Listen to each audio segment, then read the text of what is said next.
So very good morning to all of you. Myself, Dav Kumar, working as Assistant Professor, Department of CSE, Vignan Salara. So in this semester, I am going to teach you compiler design subject for 3rd BTech CSE students. So in this class, I am going to give an overview of the compiler design subject. So in this, I am going to explain you introduction to programming languages, syllabus, course objectives, course learning outcomes, and the summary. So before to learn compiler design subject, first we have some basic knowledge of programming languages and basic knowledge of finite state machine and context-free grammar. So programming languages means you have already learned C, CPP, Java, like that. And also we have knowledge on finite state automata and context-free grammars in formal languages and automata theory subject. Next, coming to the generations of programming languages. So here we have two types of languages. One is low-level language and another one is high-level language.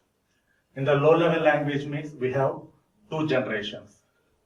One is first generation, second generation, third generation, fourth one, and fifth generation. In the first generation means it is a mission language.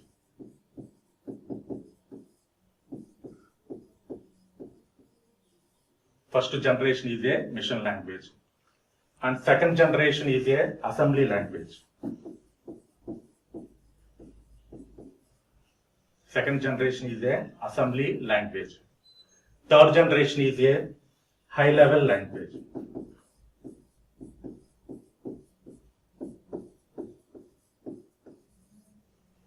Fourth generation is a object-oriented languages.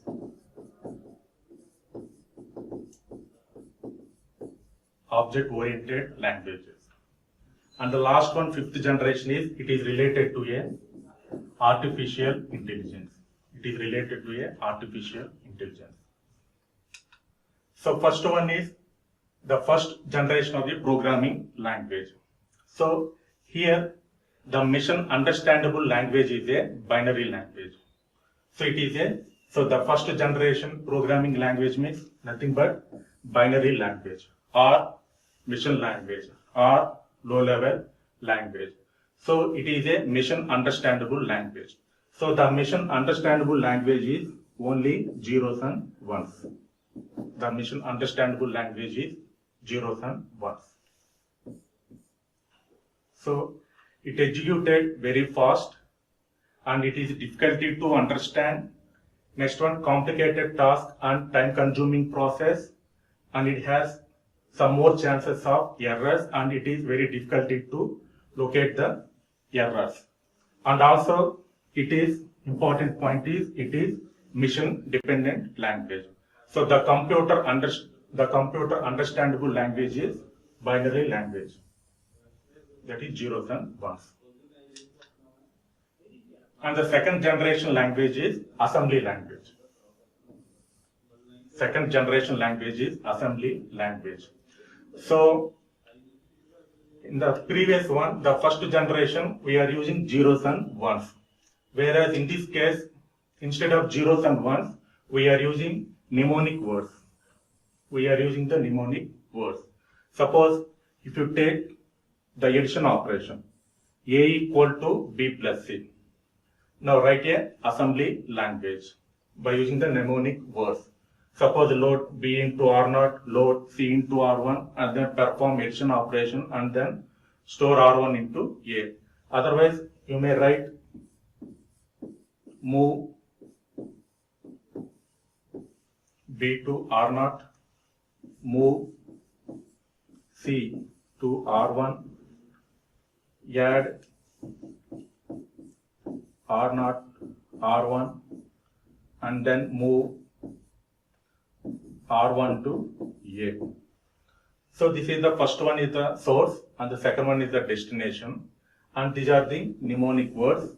So the first part is the variable B is moved to register R0.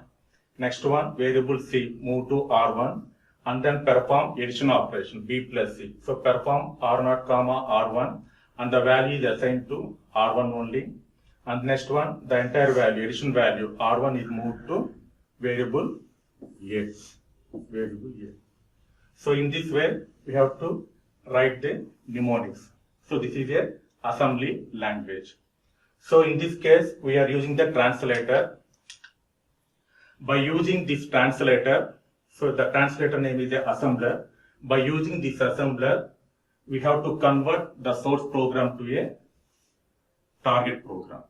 So here the source program means nothing but the assembly language.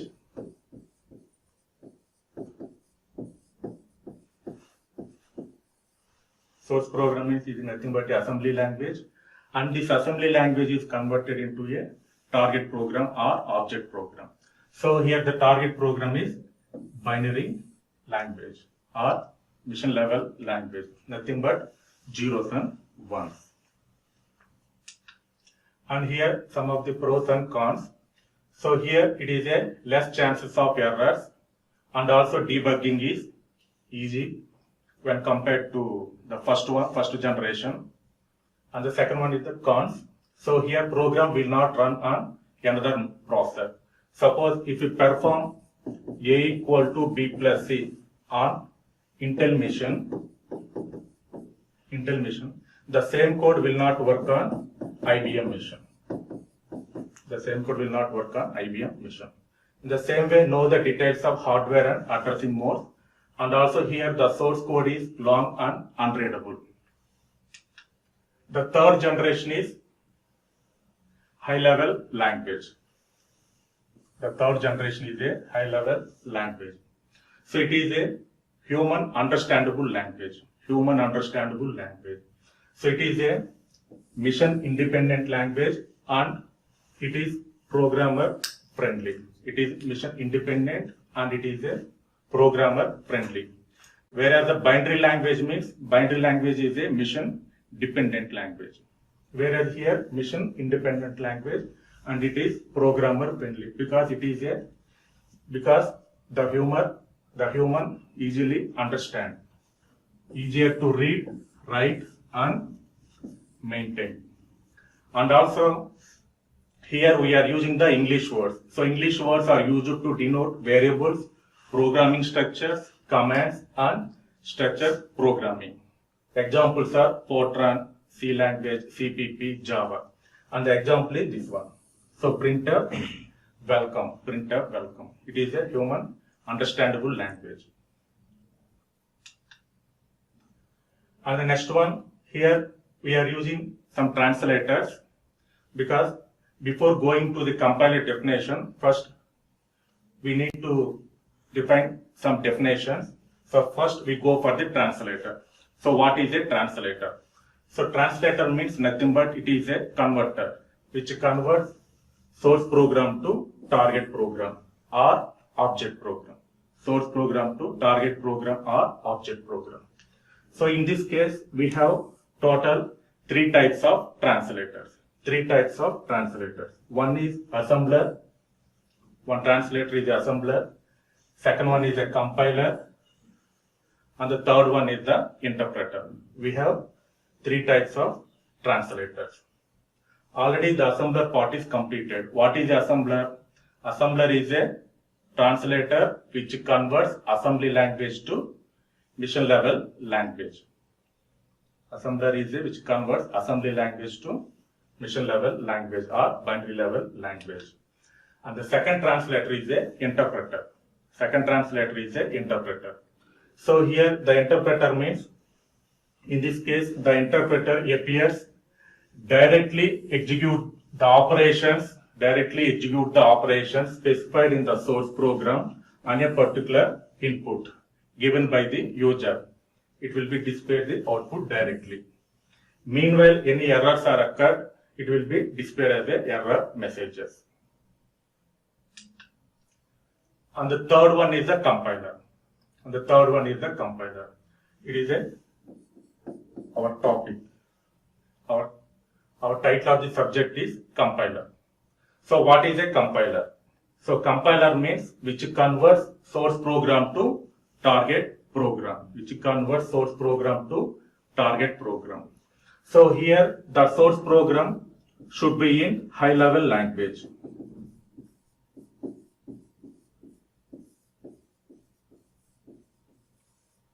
The source program should be in high level language, and this high level language is converted into a target program. So here the target program means it is in the form of assembly language. It is in the form of assembly language. So compiler means it is a one translator which translates source program to target program. So here the source program is in the high level language and it will be generated assembly language. So actually we don't know what happens internally.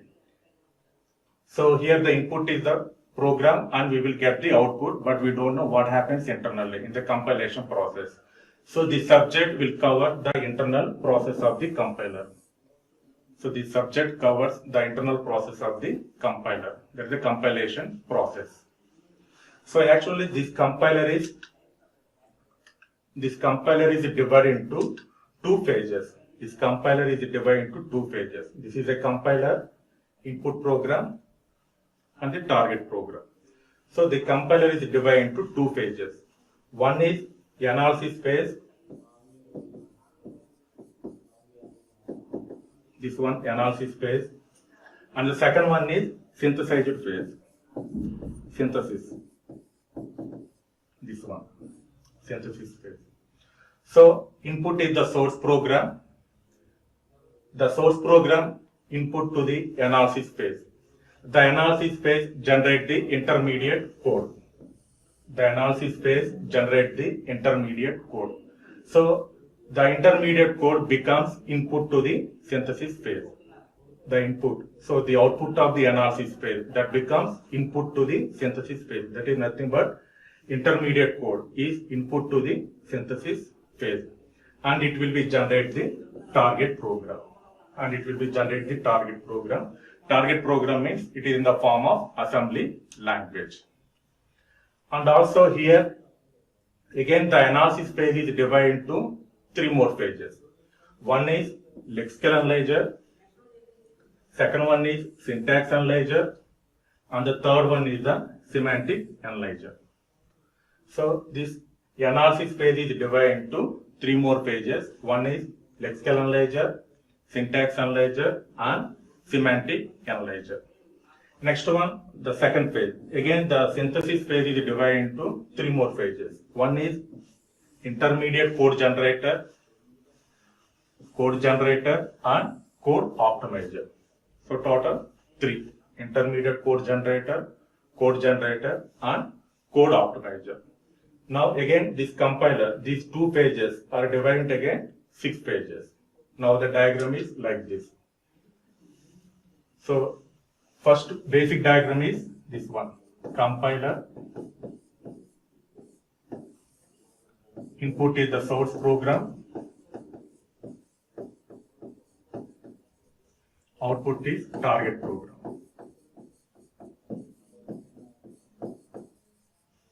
So this is the source program, input, target program. This is the target program, and it is a compiler. So basically compiler is divided into two phases. One is analysis phase. So this part, the analysis phase is again divided into three phases: lexical analyzer, syntax analyzer, semantic analyzer. This is analysis phase. Next, remaining three: intermediate code generator, code optimizer, and then code generator. These three are synthesis phase. So entire this one is a compilation process. So in the compilation process, we have total 6 phases: lexical analyzer, syntax analyzer, semantic analyzer, intermediate code generator, code optimizer, and then code generator. Along with these 6 pages, we have 2 special data structures. One is symbol table manager and another one is error handler. Symbol table manager and another one is error handler. So in our subject, we have to learn these 6 pages. In our subject, we have to learn these 6 pages. So we have total 6 units. So each unit having a 1 page. Suppose this is our syllabus. In the first unit, we have to learn the phases of a compiler and then the first phase, that is lexical analysis. In the second unit, syntax analysis, second page. Third unit, third page, semantic analysis. Fourth unit, related to fourth phase, intermediate code generator. Like that, fifth unit and sixth unit remain 2 phases, code optimization and code generation. So we have 6 pages and we have 6 units. Each page having a 1 unit. And we have to follow the textbook is compilers, principle, techniques and tools. It is Aho and Ullman. Others are Aho and Ullman. And the objective of the subject is so to understand the basic concepts of compiler design and its different phases. We have already seen total we have 6 pages. And by using these pages, we have to create or we have to design a new tools like Lex and Yak. Suppose I want to design a new notebook or notepad. Then this subject is very much useful. And the learning outcomes.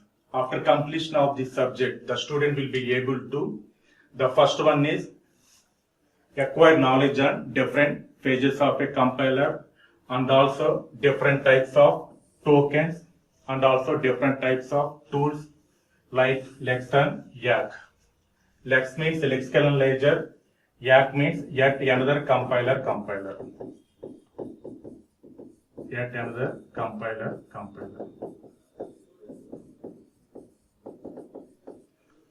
So the first learning outcome is acquire knowledge on different phases and different types of tokens and different tools like Lex, lexical analyzer and yet another compiler.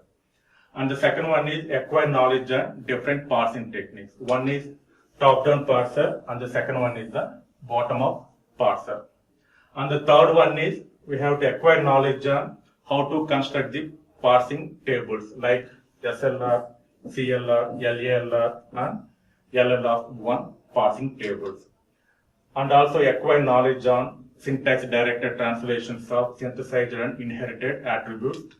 And also the last one is, very important one is to reduce the code. Techniques for optimization.